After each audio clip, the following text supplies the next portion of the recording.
Imaginez un avion fantôme qui traverse le ciel sans laisser la moindre trace. Pas d'écho-radar, pas de signature, rien. Un appareil qui ressemble étrangement à un chasseur de 5e génération. Sauf qu'il ne vient ni des États-Unis, ni de la Chine. Il provient d'un pays africain dont la montée en puissance surprend aujourd'hui les analystes, c'est l'Algérie. Pour quelqu'un qui ne connaît rien à l'aviation, on peut le dire autrement. Imagine 2 téléphones. Le premier est un vieux téléphone simple. Il sert à appeler, envoyer des SMS, quelques fonctions de base. Le deuxième est un smartphone haut de gamme. Il prend des photos, se connecte à Internet, utilise le GPS, gère vos mails, vos horaires, vos messages. Les deux restent des téléphones, mais l'écart entre les deux est immense dans l'usage. Entre un avion de génération classique et un avion de 5e génération, c'est exactement ce type de différence. Les deux volent, les deux tirent des missiles, mais l'un travaille avec les moyens d'hier, l'autre avec ceux d'aujourd'hui. Ce qui rend la situation particulière, c'est que l'Algérie est le premier pays d'Afrique et du monde arabe à avoir reçu ce type d'avion, en l'occurrence la version export du Su-57 russe. Des sources russes et internationales ont confirmé la livraison des 2 premiers appareils et présenté l'Algérie comme le premier client étranger et le premier pays arabe et africain à le mettre en service. Cela signifie que, concrètement, aucun autre État africain ou arabe n'a aujourd'hui un avion opérationnel de cette génération dans ses hangars, même si certains discutent déjà pour en acheter à l'avenir. Cette montée en gamme n'est d'ailleurs plus seulement une rumeur sur les réseaux.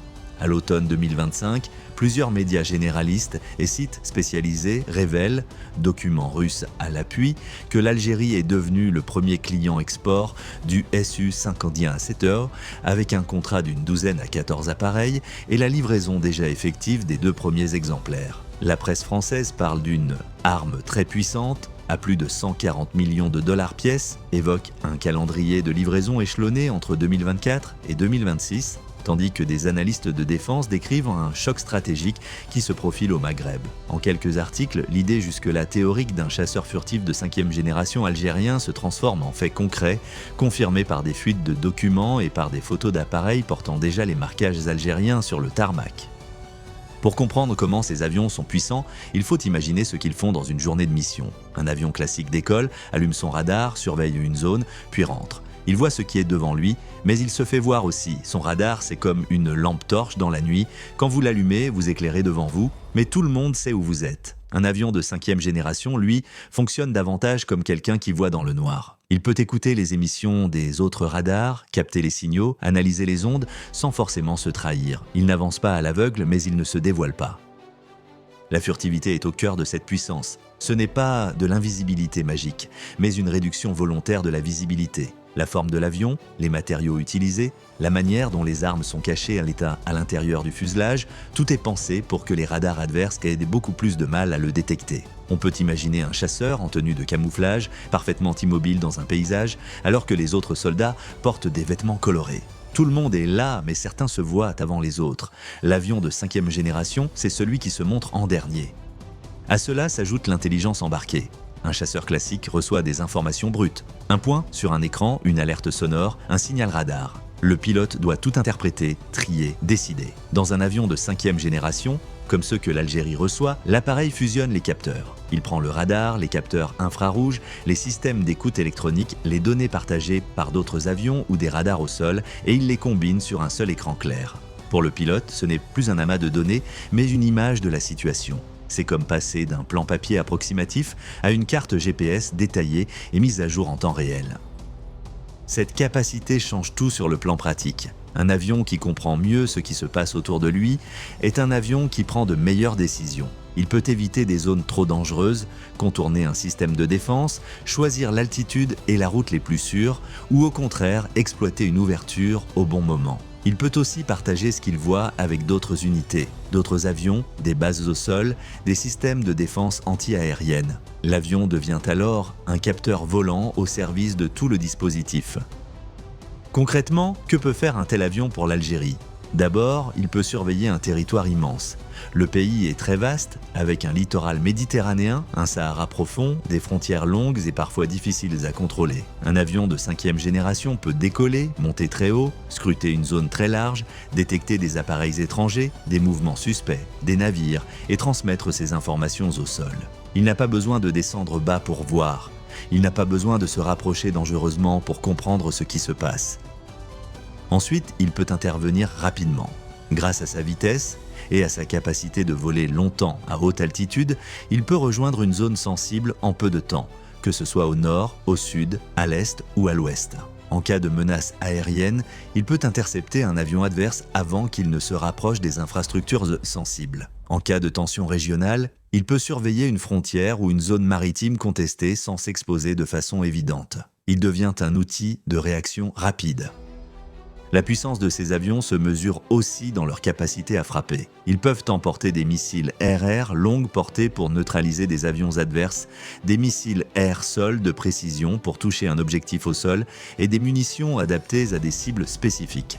Radar, position de défense, infrastructures stratégiques. Tout cela peut se faire à distance sans que l'avion ne soit obligé de survoler la cible comme dans les conflits d'autrefois. Plus l'avion voit loin, plus il peut agir sans se rapprocher. Pour quelqu'un qui n'y connaît rien, on peut simplifier ainsi. Un avion de 5e génération, c'est un mélange de chasseurs, de stations radar, de centres de commandement et de plateformes de communication. Il n'est pas juste là pour tirer un missile, il est là pour comprendre la bataille, aider les autres et, en dernier recours, frapper si c'est nécessaire. Dans la région, l'écart avec les voisins se traduit de manière concrète. Certains pays possèdent des avions très respectables, parfois récents, mais appartenant à ce qu'on appelle la 4e génération ou la génération 4,5. Ils sont modernisés, équipés de bons radars, de bons missiles, mais ils restent visibles et dépendent fortement des radars au sol. Le Maroc, par exemple, investit massivement dans des F-16 modernisés et discute d'un possible achat de F-35, mais ces avions ne sont pas encore en service dans la région. L'Égypte explore des options auprès de la Chine et d'autres partenaires, mais là encore, on parle de projets, de négociations, pas d'avions déjà livrés et opérationnels. L'Algérie, elle, a franchi ce pas avec un appareil de 5e génération déjà livré, déjà intégré à sa doctrine. Tant que les autres n'ont pas mis en ligne ce type de plateforme, elle conserve une avance dans ce domaine précis. Cela ne veut pas dire que le reste de ses forces est parfait, ni que ses voisins sont démunis, mais sur ce segment très particulier de la chasse furtive et du combat aérien de nouvelle génération, elle est en tête dans le monde arabe et en Afrique. Cette avance ne repose pas uniquement sur la technologie brute. Elle repose aussi sur la façon dont l'Algérie peut utiliser ses avions pour peser politiquement. Dans les rapports de forces régionaux, le fait de posséder des moyens que les autres n'ont pas oblige à recalculer. Un voisin qui envisage une escalade, une puissance extérieure qui réfléchit à une opération dans la zone, doivent désormais intégrer l'existence de ces appareils dans leur scénario. Cela ne se voit pas dans les discours officiels, mais cela pèse dans les analyses internes. Pour le grand public, il peut être difficile de mesurer cette différence. On voit des photos d'avions, des vidéos d'exercices, des défilés. Tout se ressemble. Pourtant, dans le ciel, le jour où un avion de 5e génération est engagé, la situation n'a plus rien à voir. Là où un chasseur classique doit avancer prudemment, l'avion furtif peut se glisser entre les faisceaux radars, tester les défenses, observer sans déclencher d'alerte. Là où un vieux radar repère une grande partie des avions qui entrent dans sa zone, il peut très bien ne jamais voir passer un appareil de 5e génération ou le voir trop tard. Cette discrétion a aussi un impact psychologique. Un avion que l'on sait discret, moderne, difficile à détecter, crée un doute permanent. On ne sait jamais s'il est là ou non. Dans la réflexion militaire, ce doute est puissant. Il pousse à la prudence. Il limite les prises de risques. Il rend l'escalade moins probable parce que les certitudes diminuent. Bien sûr, ces avions ne sont pas des machines miracles. Ils ont des limites, des contraintes de maintenance, des coûts élevés, des besoins en personnel très qualifiés. L'Algérie doit former ses pilotes, ses techniciens, adapter ses bases, développer une chaîne logistique capable de suivre. Un avion de 5e génération mal entretenu, mal utilisé, perd une partie de ses avantages. Mais le fait d'avoir fait ce choix montre une volonté de s'inscrire dans la durée, de construire une force aérienne qui regarde vers le futur et pas seulement vers le présent. En résumé, pour quelqu'un qui ne connaît pas ce domaine, on pourrait dire que l'Algérie est passée de l'ère du bon avion de chasse classique à l'ère du chasseur intelligent et discret. Ces nouveaux appareils sont puissants parce qu'ils voient plus que les autres, se montrent moins que les autres, réfléchissent avec le pilote et s'intègrent dans un réseau plus large. Ils peuvent surveiller, dissuader, protéger, intervenir, tout en restant difficiles à cibler. Dans le ciel, la puissance ne se mesure plus seulement en taille ou en bruit. Elle se mesure en information, en discrétion et en capacité à agir avant l'autre. Sur ce terrain-là, l'Algérie a pris une longueur d'avance que tout le monde dans la région a parfaitement notée, même si cela se dit rarement officiellement.